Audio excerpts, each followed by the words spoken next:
Whenever a Democrat says that white people never faced oppression in America, all logic gets thrown out the window because they have a summarized view of history in their brain without actually being willing to look into a little bit more in depth. We'll get into that history in a sec, but the most racist Congresswoman, Jasmine Crackpot, went on yet another racist tirade about white people. Is because you can then misuse words like oppression. There has been no oppression for the white man in this country. So 11 Italian men were rounded up in an oppressive manner and slaughtered because Italians were thought of to be anarchists and criminals, and racially inferior to other Americans. This was one of the biggest lynchings in America history in 1891. Irish Americans immigrated here in the 1800s because of the potato famine in Ireland that was caused by water mold that destroyed crops and resulted in mass starvation and disease.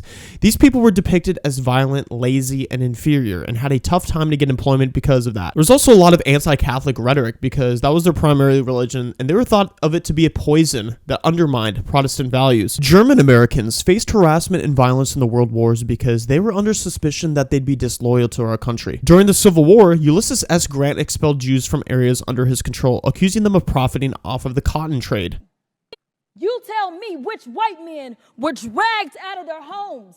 You tell me which one of them got dragged all the way across an ocean and told that you are going to go and work.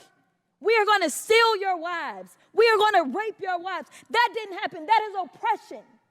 Yes, slavery was a terrible thing, but ever since King George III of Britain shipped off the slaves to the United States, it was always a controversial topic even back then because the U.S. was founded under the idea of life, liberty, and the pursuit of happiness. But where was that for the slaves?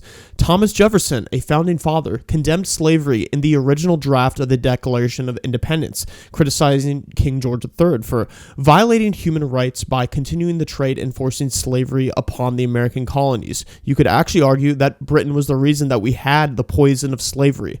But he removed it so there would be unanimous support of all the colonies for independence. Yes, even though he owned hundreds of slaves. It's all interesting stuff, and we have to remember that Africans weren't the only slaves that existed throughout world history. British, Irish, Italian, Spaniards, Greeks, Asians, Indigenous, Nubians, Levantines. The list goes on, and this isn't a defense of slavery, just an interesting tidbit, but African slaves weren't chosen out of racism. They were sold by African kingdoms whose leaders were black Africans to Britain because of economic efficiency for trade. Overall, if Democrats really want to make an argument for reparations, practically every race faced some form of oppression throughout world history that affected where they got to today. So her immaturity and antics as a congresswoman spewing this rhetoric is exactly why we don't want to vote for people based on race.